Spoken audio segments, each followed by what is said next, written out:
For more on this, we turn tonight to former U.S. diplomat Jim Jatras. Jim, good to have you with us tonight. The latest backdrop to this story is that there is a lot of conversation on Capitol Hill and at the White House about Rex Tillerson stepping down at the end of the year and Mike Pompeo, the CIA director, becoming Secretary of State. If that is or is not true, it still sends a message to North Korea that maybe we're not on the same page ourselves. What do you make of that?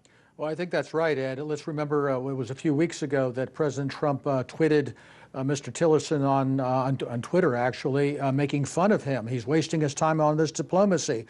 That doesn't bode well for what our intentions are, and I think it's a fair question. When Ambassador Haley says we can utterly destroy North Korea if it comes to that, that's true. Nobody doubts that, which is a very good reason why it's unlikely that Kim just would not get up in the morning and decide to commit nuclear suicide. The question is why is he developing this capability? Are we nearing a capability where he can deliver a nuclear device to the United States, which would be terrible, but it would not be an existential threat to the existence of the United States? Why aren't we finding a way to try to take a step back here instead of pushing and increasing the pressure and increasing the odds that something really, really bad happens by mistake?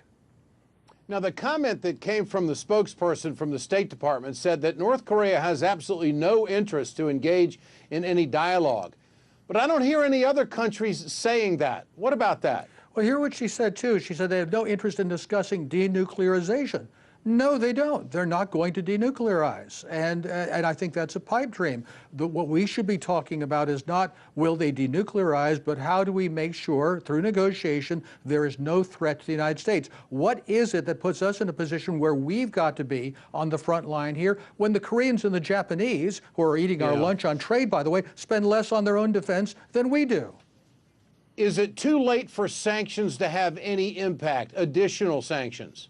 Sanctions are absolutely useless here. We're running out of things to sanctions with North Korea. There are a lot of countries that are not going to participate no matter what we say we're going to do. And what will the sanctions achieve? They will not stop his nuclear or missile program. As I think President Putin pointed out, they'll eat grass before they get rid of those. All right. Jim Jatras, great to have you with us always. Thank you, sir. Thank you.